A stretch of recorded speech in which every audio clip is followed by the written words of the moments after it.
Hi, Emma. Thank you so much for joining me on the You Love and You Learn podcast. Hi, Sarah. Thank you so much for having me. It's such a pleasure to be here.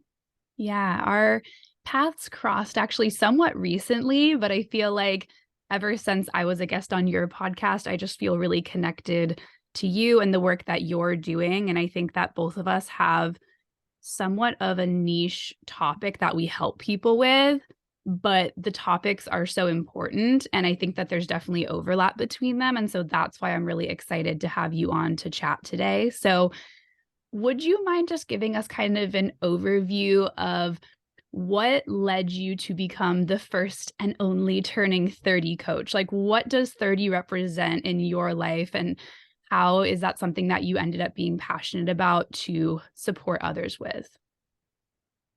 Firstly, just in response to what you said about our paths crossing, I also feel the same. And, we'll probably speak about it later in the episode, but I really found your page, your Instagram page, and all the work that you do at such an important time for me. It was because I had just started a new relationship and I just love the work that you do. And I agree that our missions really overlap. And I think that's why we've been doing so many collaborations and I'm sure more to come, because I do think that the things that you speak about and also the work you do with your clients is really in sync with mine. So on that note, I'll move into what I actually do. So I brand myself as the turning 30 coach. So that's really specifically helping women who are in their 30s or about to be in their 30s and they feel left behind. They feel like they're not exactly where they want to be.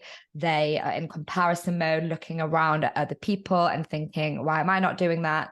And they're just in a place of feeling stuck and confused and not confident and wanting to build their next chapter. And like most of us, and I know this is definitely your journey into your coaching niche, it came from a place of my own turning 30, quote unquote, crisis. So I lived my 20s and I was into personal development, but it wasn't at the forefront of my life. But when I turned 29, so it was literally my 29th birthday, I just had this sinking feeling of I'm just not where I want to be. And nothing really bad was happening. I always say my rock bottom wasn't very dramatic. It was just a feeling of emptiness, a feeling of I wasn't in the career that I wanted to be in. I was single at the time, but not happily single. I was dating and very unsuccessfully. And yeah, I just really felt like something was missing. And I was staring 30 like, in the face. And I was like, I just feel like there's work to be done. And I didn't really know what or where to go with it. And I remember just sitting and Googling like turning 30 and feeling lost, turning 30 and freaking out, turning 30 and wanting to make a change. And I didn't really find anything specific for somebody who was in that position, but it did lead me to start career coaching at the time and also a therapy journey, which was just really pivotal for me entering my 30s feeling a lot better about where I was. But the journey is, ever evolving. And it wasn't just like a quick fix, like, oh, 29, hired a coach, and then that was all good. It really was, it's still ongoing now.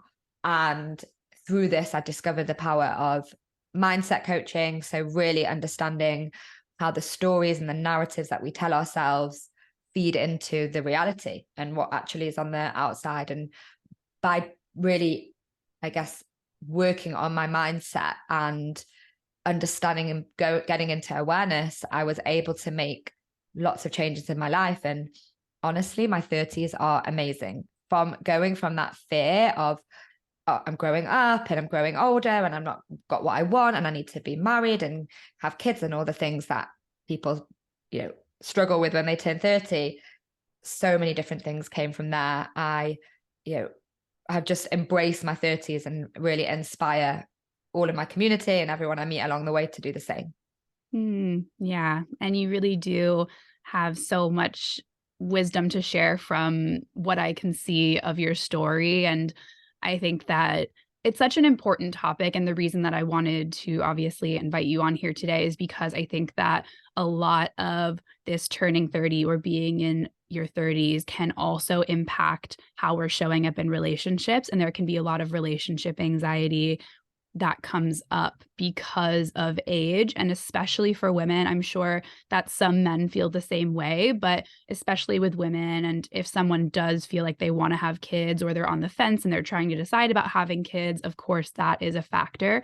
And a few of my clients have asked me about that recently, but it's something that comes up very often in my work. And so because it was so recent and top of mind, I was like, we have to do this conversation. Yeah. So, can you talk a little bit more, whether in your own experience or the work you do with clients, what are some of these narratives or stories that we're telling ourselves when it specifically comes to relationships around where we should be at when it comes to our age and all of that? Yes, of course. So I call them in my coaching the Turning 30 manuals. So it's this instruction manual that we create, a fictional manual, but it feels very real. And we create it sometimes when we're in our late teens, most of the time in our 20s, of how we believe our 30s should look or where we're going to be. And I always say it's marriage, mortgage, babies, they're the main ones. And honestly, in my experience of the work that I do and the people that I meet from my community, I think relationship is actually the top pressure. I really do, for women. And a lot of people ask me, do you also coach men? And the answer is no. I have very few clients, or have had very few clients who are men, because women have this extra pressure. So whilst men can turn 30 and feel the career or money pressures, the relationship pressure for them isn't there because of biological clock. And for women, relationships are very loaded at this age.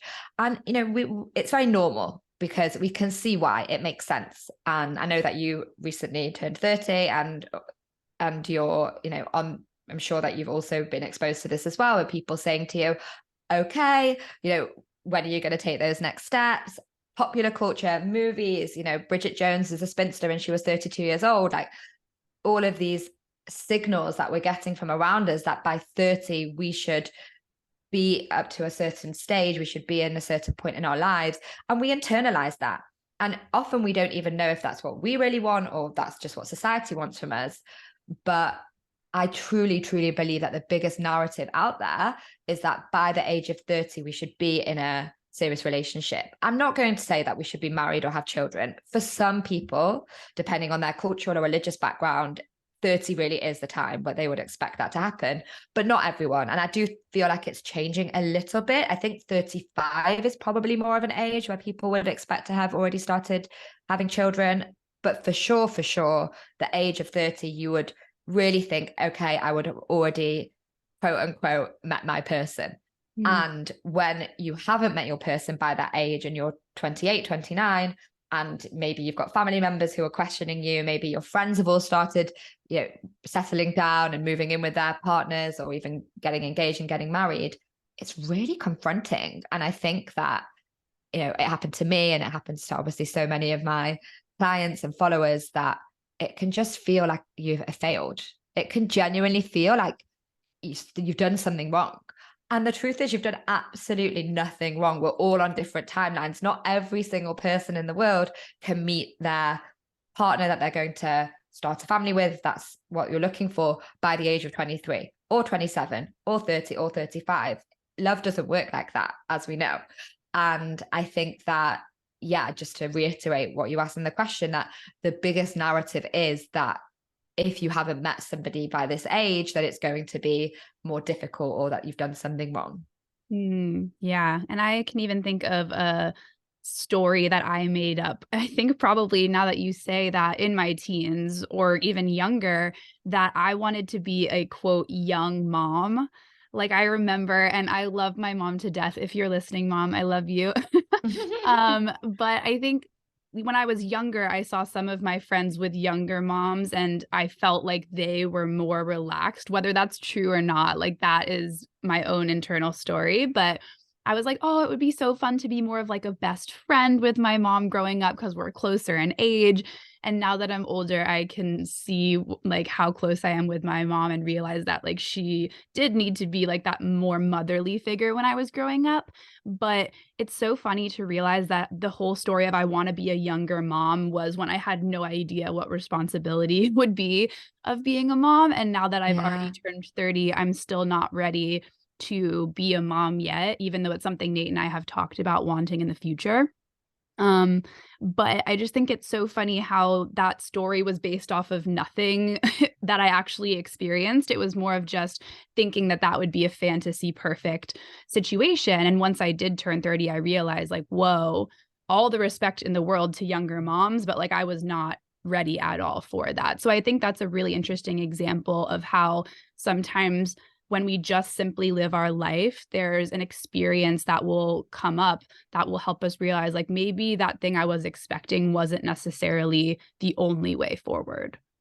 I love that you shared that example, because as much as I say, everyone has these turning 30 manuals, we all have our own individual manual. And I think that's a really good example that you had this narrative of this expectation of, I want to be a young mum, because that in some way will have affected you in your journey to turning 30. And now you've uncovered it. I'm sure this is the work I do with my clients, is to uncover these narratives and say, okay, is that actually a failure? Is it the truth that you want to become a young mum, or did it come from somewhere in the past? And yeah, thank you for sharing it, because I think it's really important that everyone sits with themselves and asks those questions, because obviously, as we know, the way that we get brought up in our early childhood experiences really affect how we feel.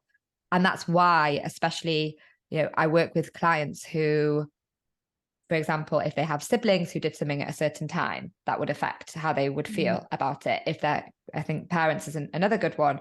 If they, I don't know, were exposed, if they're from a certain religious background and everyone does things earlier, that's a big one that I see, is that, a lot of my friends, I can speak from personal example, I'm from a Jewish community where it's not religious, it's secular, but everyone kind of does things at the same time. And it's very, I call it the domino effect. Like one person starts doing something and everyone does it. It's very, the community is quite insular.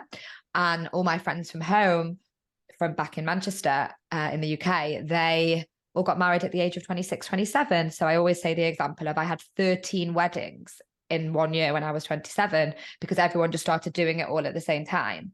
And so when we have these manuals where we see everyone else doing it, and then we also are told from a young age, oh, by the time you're 25, you'll be in a serious relationship. And by the time you're 30, you'll already have kids and you'll live in the suburbs and you'll be partner in a law firm, and all these expectations. This is my manual, what I had. It's like, what? Then it's not happening. And then I think the question that you said before, which is really great, is that you're asking, okay, but actually in reality, is that what I want? In reality, you and Nate have spoken about it, but it's not probably something that needed to happen by the time you turned 30. So it didn't. Yeah. You kind of teed this up when you said this is something I help my clients, assess. Was this coming from me, or was it coming maybe from a story I had from family and friends, or was this coming from society at large? But if someone is listening and they realize maybe after hearing this initial part of us talking, like, okay, maybe I can acknowledge that some of these expectations I've placed on myself have been influenced externally, and maybe there's a new potential manual or story or experience that I can create for myself. How should they begin to explore what they actually desire versus trying to just simply go with the norm or the status quo? And I know that's not an easy thing to practice in real life. It's challenging, but what are some things they could consider? Well, I do think it is challenging, because I mentioned this before, how we internalize a lot of our social conditioning. So even if once upon a time we didn't have those beliefs at all, and maybe if we had never been exposed to something, we never would have formed that belief, most of the time we can't really decipher whether that was something because somebody taught us, or whether it's because we believe or want it. So I want to say that for anybody listening who's thinking, oh my God, how do you know? It is challenging to know. And it's something that I think comes with a lot of self-awareness. So for me, I think the biggest thing to do, if this is you, is to start journaling and to really meet yourself and meet your thoughts and your beliefs and all these, I guess, subconscious patterning and the social conditioning on a piece of paper, by really being honest with yourself. A lot of people, like you said, just kind of go through and they don't ask these questions, and almost just coming into self-awareness is about asking those questions, doing some what I call self-inquiry, and journaling is an amazing way to do that. I also think that I used this example a few weeks ago when I was on another person's podcast episode, and I want to say it again because I think it is really important. often when we are doing something that we should be doing, but we don't necessarily want to, when we imagine doing it, it makes us like contract. Like it makes us feel like not comfortable. So I would listen to your body. Like if you're thinking about, for example, getting married by a certain age and you have to do it, and then that feeling makes your body like almost like cringe or have a difficult emotional experience, then it's quite likely that that isn't actually what you want. But if it's something that you speak about and it really lights you up and you can feel your body language changing and you can feel yourself like, like expanding and feeling like excited, then that probably is a true desire for you. So I'd watch those signals and watch those bodily responses and emotions. And also, and this is from personal experience as well, when you think about doing something, so for example, let's say you're in a relationship and you are feeling pressure to get engaged or take those next steps or move in together, whatever that next step might be for you. And you're not sure if it's like because society is telling you to do it or because you actually want to do it. Like when you think about doing that thing, are you just like imagining everyone else's response to it? Because when I was with my ex, I would imagine getting engaged to him. And I didn't actually feel that excited about being engaged to him. I felt really excited about calling my grandma, who's like, I always use her as an example of the person who would kind of be expecting me to do those manuals. I'd be like, Grandma, I'm finally engaged. I've made it. I've done it. And it's like, actually, when I thought about the reality of being in this forever commitment with this person, my body kind of didn't want it. So that's another technique to really decide, is to think about, do I really, really feel that this is something I want, or is it just what other people want for me? And therefore I want to impress them and I want to be validated by them. I love that second point, especially. I'll just start with that first of responding for that of like, who are you kind of doing this for? And I think that I've realized a lot with my clients when they have relationship anxiety, they are looking at their partner through the lens of what they think other people think about their partner.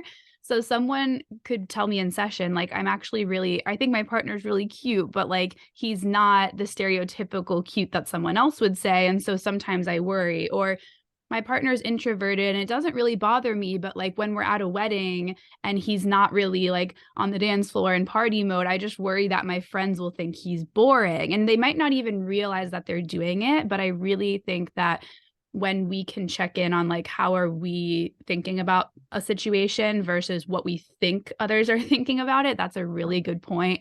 And then I want to make a note about the body signals that you mentioned, because I think that is also so important. But also with relationship anxiety, someone can be like, oh my gosh, what is my body signaling to me?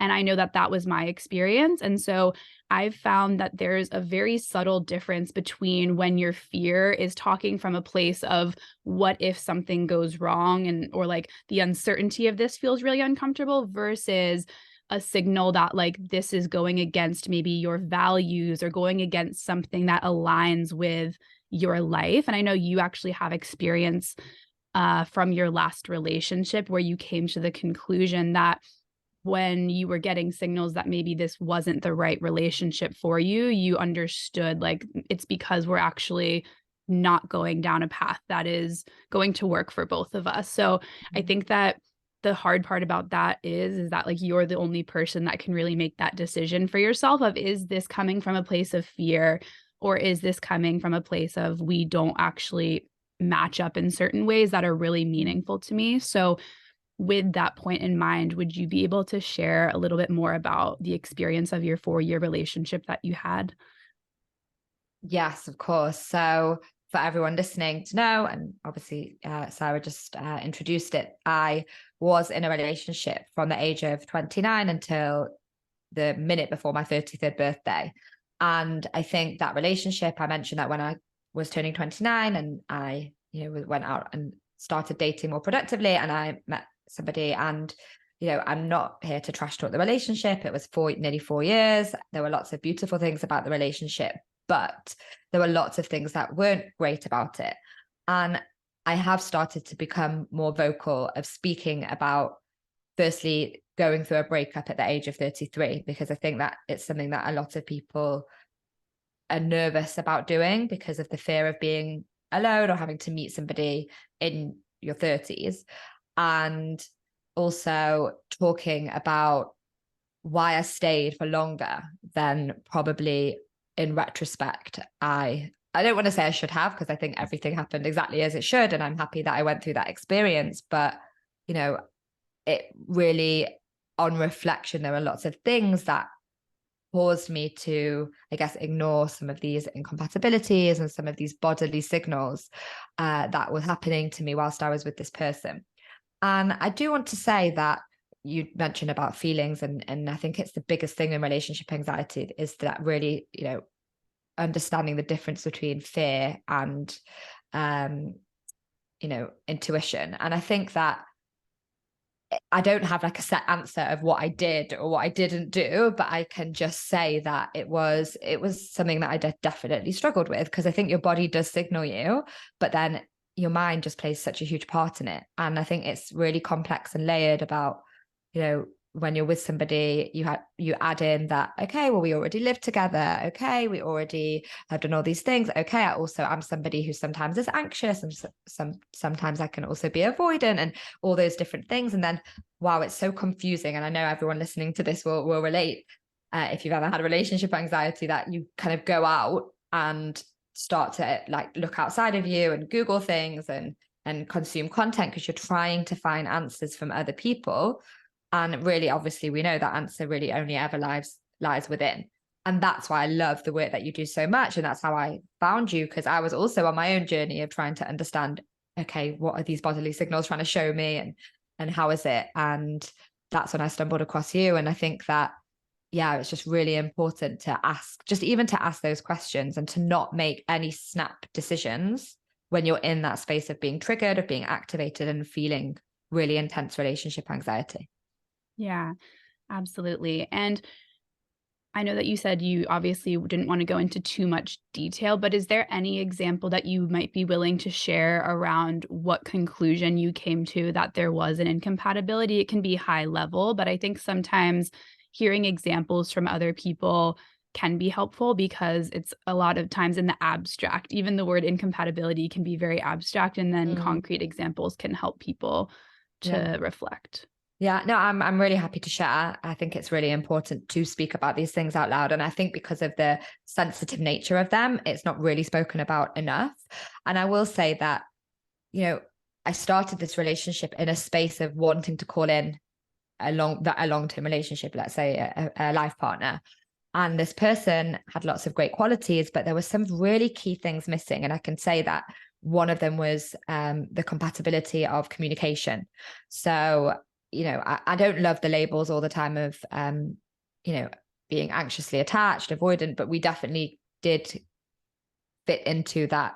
If we are going to put boxes and labels on it, the anxious and avoidant dynamic, because I was more anxious and he was definitely avoidant. So there was that aspect of it as well. And then there was also the aspect of, I was a few years older and I was definitely looking for those next steps. Even at that point, I was really hoping that the relationship would lead to engagement and marriage eventually. And he wasn't. And he, wasn't able to access that part in him that could be truly honest about where he was in the relationship.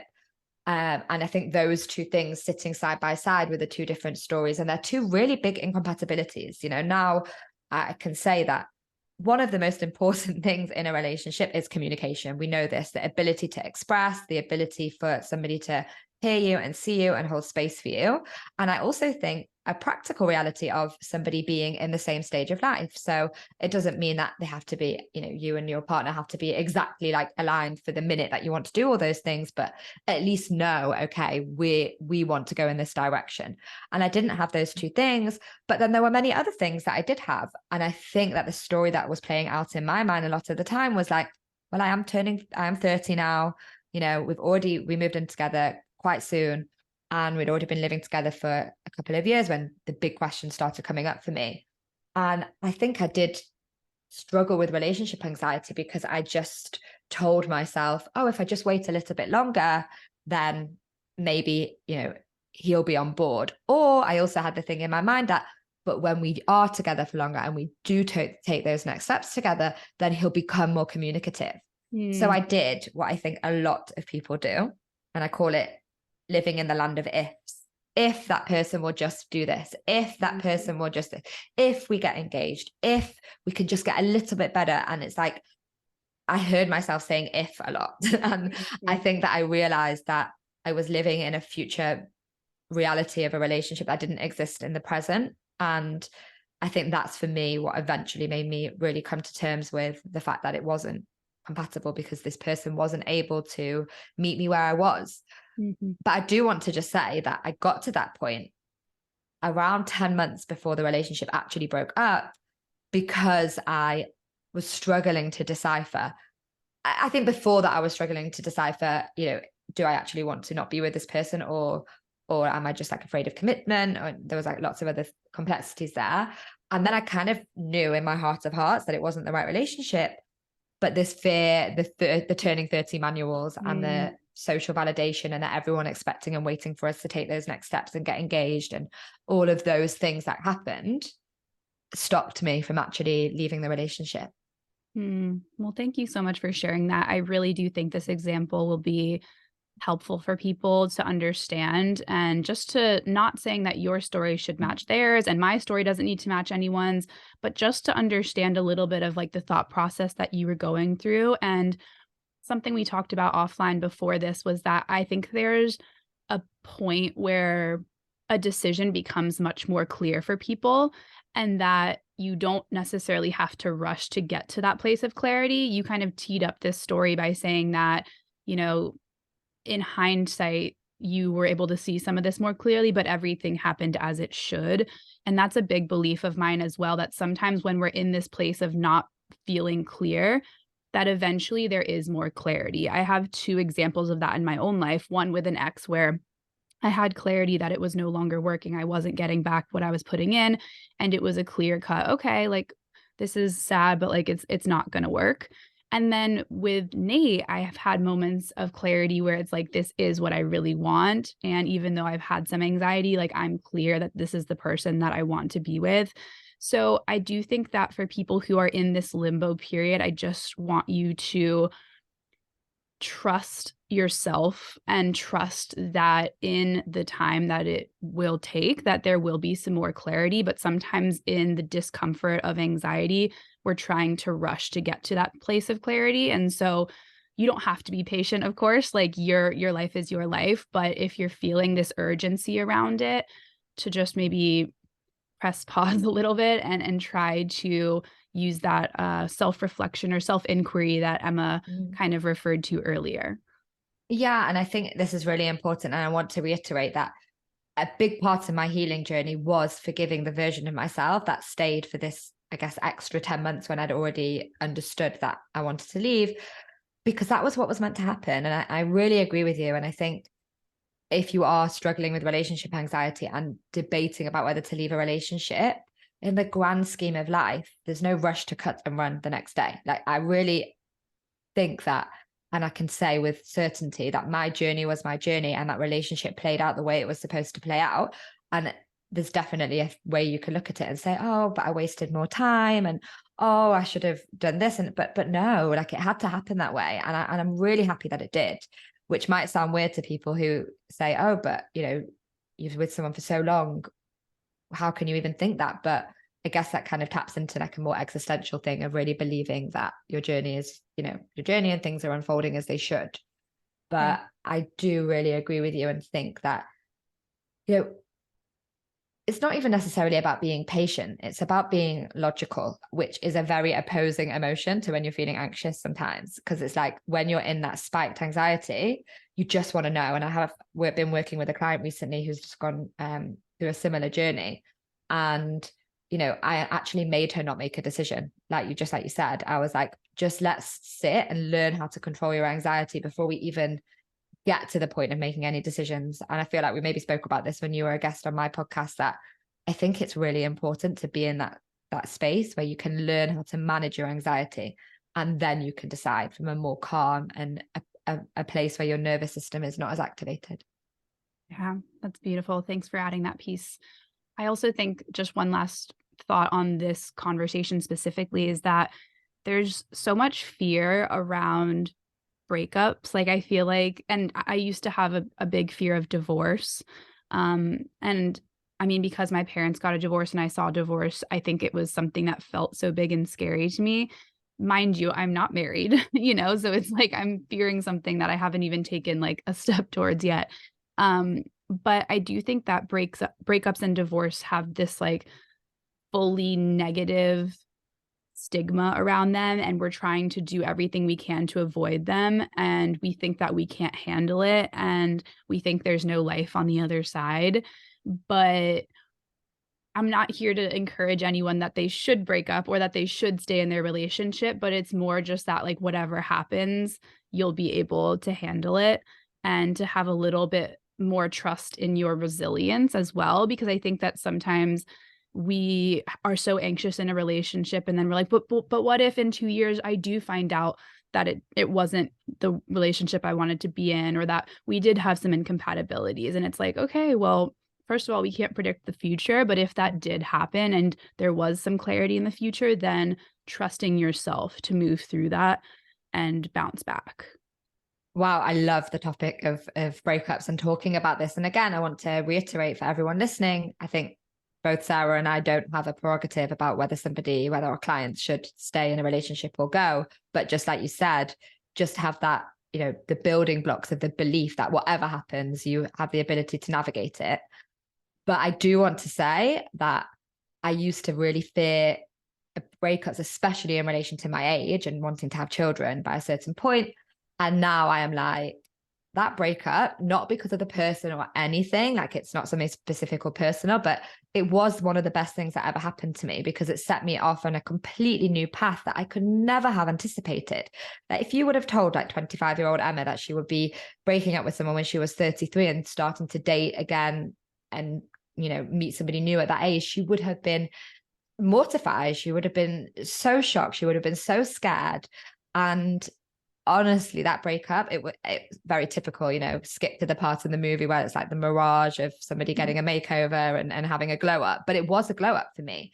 And I think that when people are in relationships that they are ready to leave, our mind goes to the negative. It just goes to, oh my God, I'm going to be broken and it's going to be awful. And yep, breakups are really, really hard and they are awful. And the emotions that you experience and the logistical aspects, if that means having to, move out of a house and find somewhere new to live and all the money things around that. Do not get me wrong. Breakups are not easy. They're one of the biggest disruptors in our lives that we can go through. However, the things that are waiting on the other side of a breakup, if it is aligned and you choose whether it's aligned, are just incredible. And for me, that meant firstly, a lot of self-discovery, a lot of getting even deeper into the coaching world. My business took off during this time and I left my full-time job. I went solo traveling, met amazing friends. I started dating. I just found new hobbies. I got really into yoga. Like it is a little bit of a cliche, but I did really embrace that single life. And I ended up at the age of 35, freezing my eggs. Shortly after, met my current partner now, who just moved in a few weeks ago. Like so many amazing things happened.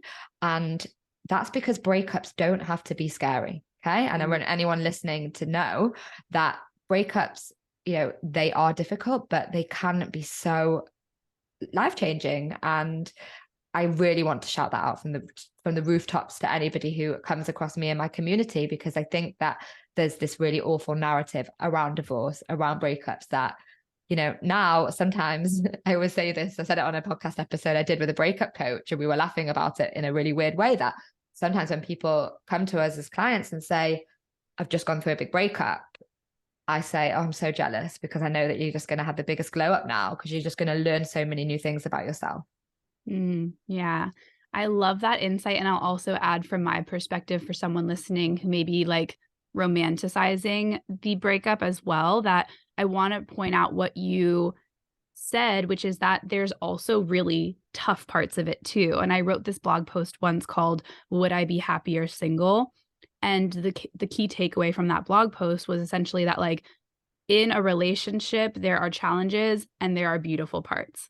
In being single, there are challenges and there are beautiful parts. So there is no better thing or there's no right path. And so for anyone listening, we've already said this a couple of times, but just like trusting in your own journey and not romanticizing a breakup that like, oh, that's going to be the thing that makes my life better, because you can easily do that same kind of glow up when you're in a relationship too. It kind of starts from your own mindset of like, how do I want to show up? So I think that's worth mentioning as well. I think I said this as well about the word aligned. Like, I think it's all about knowing yourself well enough and going through a process with yourself to make aligned decisions. If the aligned decision is to break up, then I think that coming from that will be positive things and negative things. And I do want to say something about that in a moment. But also, if you choose to stay with somebody and it's aligned, then the relationship itself and you as a person can also glow up, which is honestly something that I'm currently experiencing in my new relationship. So I really love that point. And I think it's really important to say that we're the creators of our own reality. So it's not like the circumstance that's making us have the change. It's our mind. It's what we're going through, what we're choosing to focus our energies on and put our, invest our time, energy, and money in. And yeah, like I just did the big speech about how great my life was after the breakup, but wow, there were so many other things that were going on. And I speak about this quite publicly as well in my content, that 1 year ago, just before my 35th birthday, my best friend got married, and I was very involved in her wedding. And she also announced she was pregnant quite soon after. And that was really hard for me. And, it was almost like my mind could have gone to that place of, should I just have stayed with my ex? I was single going on two years at this point, and I felt panic, and I was, it was hard. So I want to say that there were just the sides to everything. Like, the breakup was amazing, and with it came amazing, amazing highs, but also really low lows. And it's the same in a relationship. And I remember thinking, by the way, that if I could just meet someone and be with someone, then my life would be so perfect. In the same way that when I was with my ex, I used to think, if I could just have the courage to leave him, my life would be so perfect. And it's like, life is never perfect. You've just got to navigate those ups and downs no matter what's going on. Yeah. Thank you so much for sharing that. I couldn't agree more.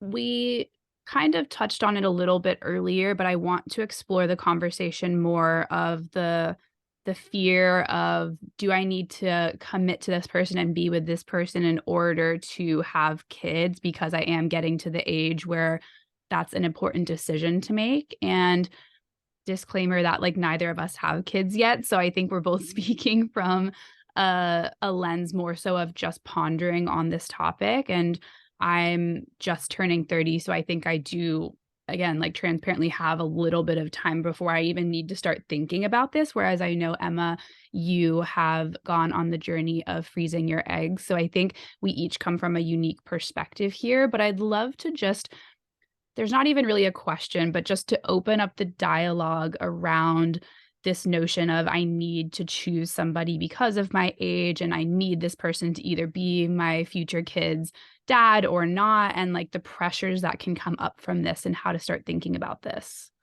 And it's a topic I love to talk about because I think that it's so there. It's really something that a lot of women who are already in their 30s and do want children at some point have to grapple with this. And it's the reality. Like, it's a situation that I do want to say that I've done a lot of research on this topic. So I feel like I am a bit of an expert in fertility in your 30s. I'm the kind of person that when they start to, dive into a topic, I basically know everything about it. And I could have like been the doctor freezing my eggs because I just read every single research paper. But there's a lot of misinformation about when you're even 30, having to take control of your fertility. I believe that every person has the right at whatever age to know their own fertility and to explore that. I'm not saying that you shouldn't, but a lot of the research that says this 35 fertility cliff, that when you're 35, all of a sudden all your eggs dry up and you're not going to be able to have children, a lot of it is really, really outdated research and based on data from French farmers in like the early 1900s. And people don't realize that, they just hear all these things in popular culture and they see things in news articles, and it is misinformation, because it's a known thing that you're born with 1 million eggs, and from the minute that you're born up until menopause, you're losing egg quantity. Nothing happens overnight.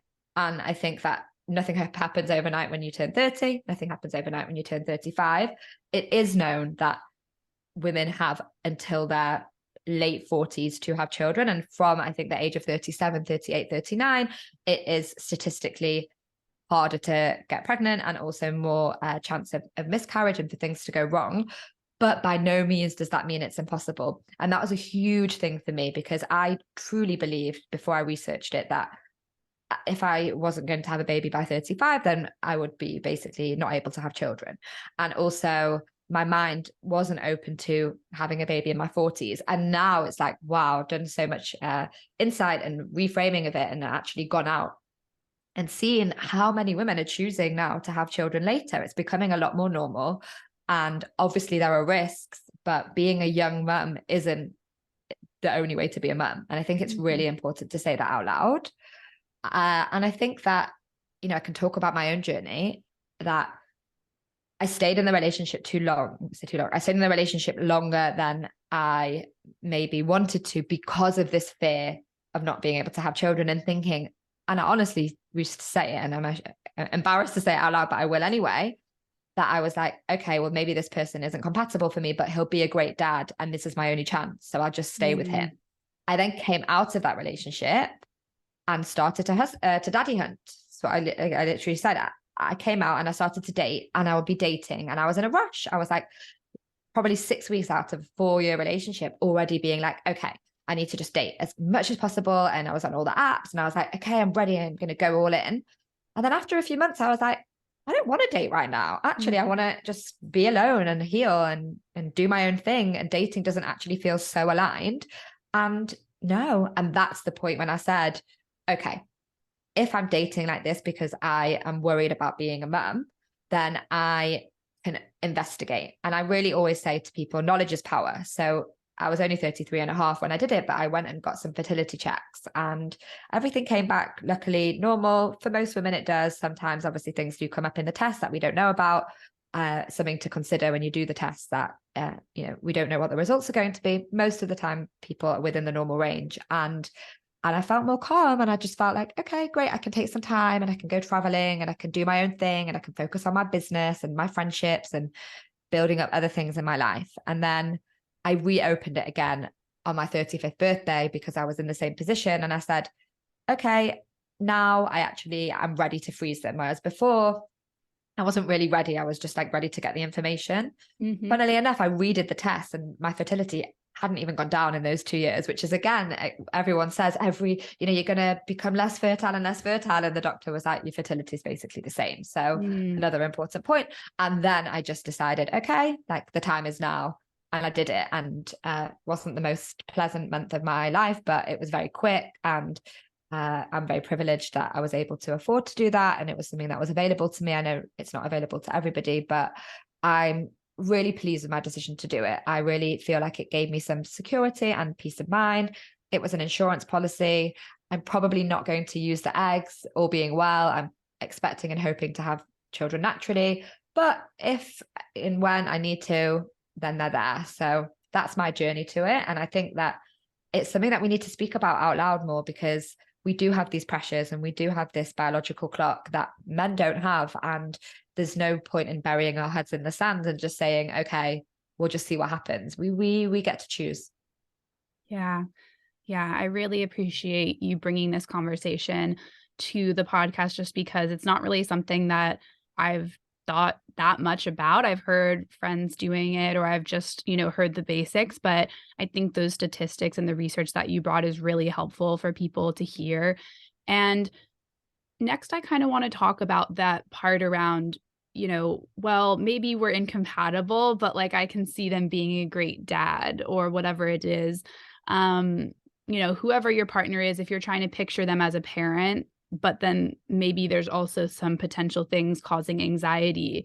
I think there is, of course, that challenge that we talked about, where it feels like there's a rush and a pressure to know, and this urgency around making a decision. But I think from my perspective, the long-term repercussions of rushing into that decision far outweigh like the time that it might take to wait a little bit. But I also want to bear in mind for some people that like, you know, the fertility is a factor. So I think how do you recommend people think about this? Like when you're working with someone and they're asking that question and they feel the need to know the answer based on their timeline, what is something that you consider with them of how to make that choice? And I'll say one last thing before I open this up, that I think there's this balance between like wanting to find the perfect partner and that person be like our life partner versus knowing that, okay, there are not compatibilities that are aligned here. And so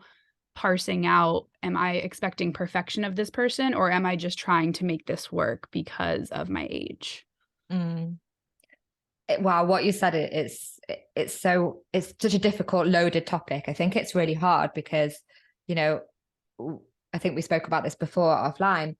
It's wanting to just know and control everything in the future. So it's really feeling that if we don't have certainty, then there's something wrong. But the truth is, and I'm sure you speak about this a lot, and I know I do, is that can't really ever know. How can we know? You know, especially when we first start dating somebody, or even if we've been together for years, we don't know how they're going to be as a father. We just don't know. We don't know, you know, maybe the fertility tests come back that everything's great and there's something anatomically in your body that means that you can't get pregnant easily and we have to wait longer. Like we just never know. And I think that honestly, what I would suggest for anyone who's kind of clinging onto that, I need to do things by a certain time and I need to know if my partner is going to be a good father or if he's going to be the father and all those things, is at some point we just have to surrender to what's going to happen and we have to let go and know that, and maybe this is a little bit woo-woo, but the universe is supporting us. And, you know, I think that for me, I've really been on a journey with this in the past year with meeting somebody new at this age and thinking like, I don't know if this person, now I'm in a different position, but when I first started dating them, there was that pressure of having to know. I think that's why I found your page. It was like, oh my God, I'm now 35. I met this person. We're getting on amazing. It's all so great. And I just need to know, is he the one? Is he the person that is going to do all these things with? And like, at the end of the day, we don't have a crystal ball. So how can we ever know?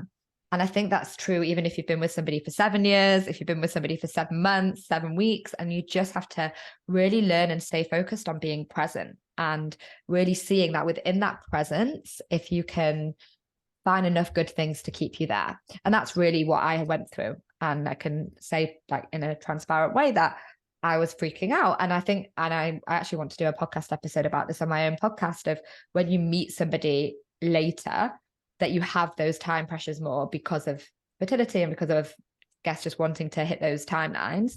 And if you stay not present, then you're going to be rushing and you're going to be maybe settling as well, which is another thing, or kind of doing things in a way that isn't aligned. And not that much good can come from that.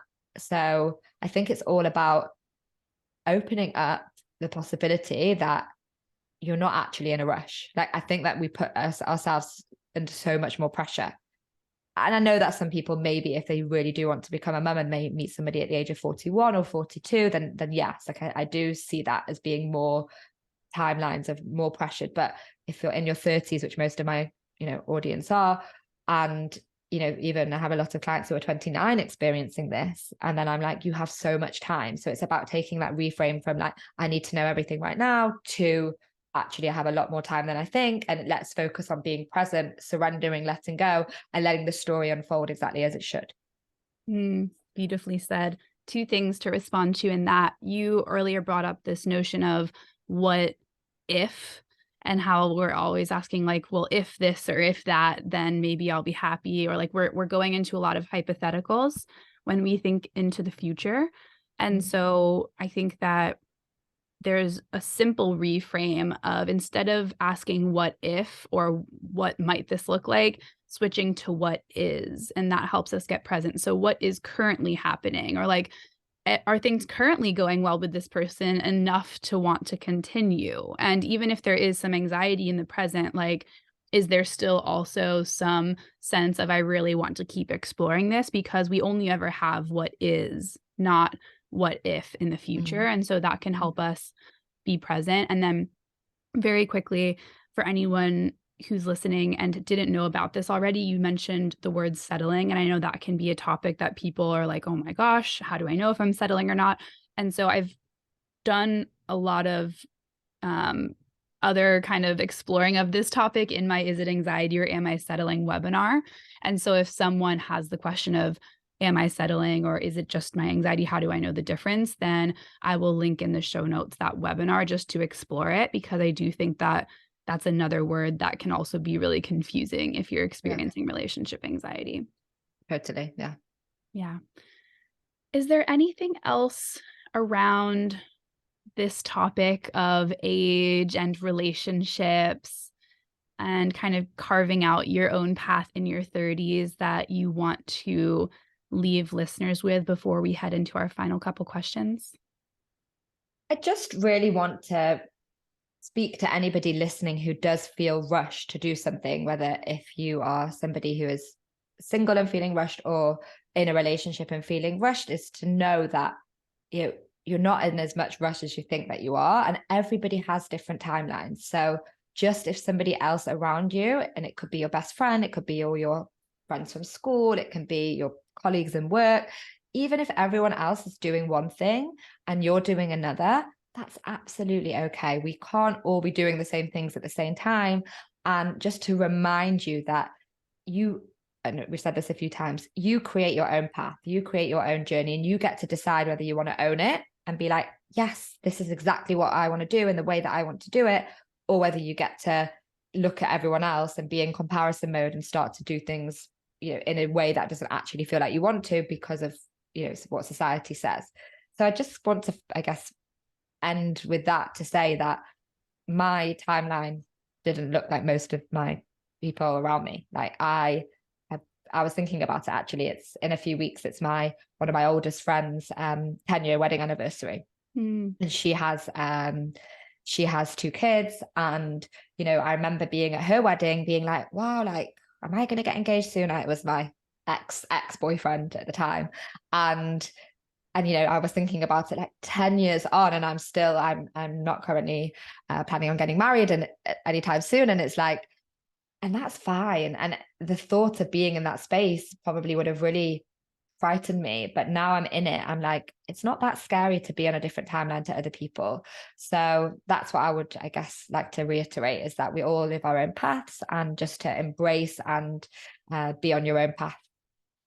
I love that. The word that came to mind was intentionality, because whether you're in a relationship or you're single, if you're intentionally showing up and being that like main character energy that people talk about, then it's all going to work out and unfold as it's intended to. And obviously, like there could be a whole other podcast on the discussion of like free will versus like everything's already predetermined. But I just think that we always have this option to show up intentionally. And I think that you're speaking to that so beautifully. So thank you so much. Because this is the You Love and You Learn podcast, I always ask my guests, what is one thing you have learned about love that you want to leave listeners with today? Oh, I love this question so much. And I did say that I was just going to think of something off the cuff. So I'm just going to see what pops out. I'm in a new relationship, and I'll say new, it's already been 9 months. And I think that, this whole thing about the grass being greener, like when we're single, we think it's going to be greener if we're in a relationship. When we're in a relationship, we think it's going to be greener if we're single. And I think that, and this isn't like to kind of poo-poo love or to make anybody not want to do it, but one thing I wish I knew about love is how intentional and how conscious it is, and how mindful you have to be when learning how to receive love, learning how to give love. And it's something that I'm on such a big journey with right now. And I think that I'm kind of happy I didn't know about it before, but at the same time, like, I also wish that somebody would have taught me at school when I was younger that love doesn't just like come and then you just like have a magic button and then everything, someone waves the wand and life is perfect. It's like, it just takes two people who really have the same intention and really want to like fight for it and make the most of it and be in a relationship together. So that's what I've learned about love in very recent times. I love it. I love it. Thank you so much for that. I think that's a beautiful reminder. And last question, where can people stay in touch with you or connect with you if they have enjoyed what you're sharing and want to learn more? Sure. So I'm usually hanging out on Instagram. So my handle is at turning 30 coach, the 30 and the numbers 30. I also have a podcast very aptly named the Turning 30 podcast, which Sarah, you were a guest on a few weeks ago, one of my most downloaded episodes of 2023. So highly recommend, if your audience and listeners haven't already listened to it, to go over there and hear you speaking so beautifully about relationship anxiety. And my website is turning30coach.com. And yeah, I just invite you to connect if you like this episode. I'm always available on Instagram to have a nice chat. So would love to hear feedback. Thank you so much. It was great chatting with you, Emma. Thanks so much, Sarah.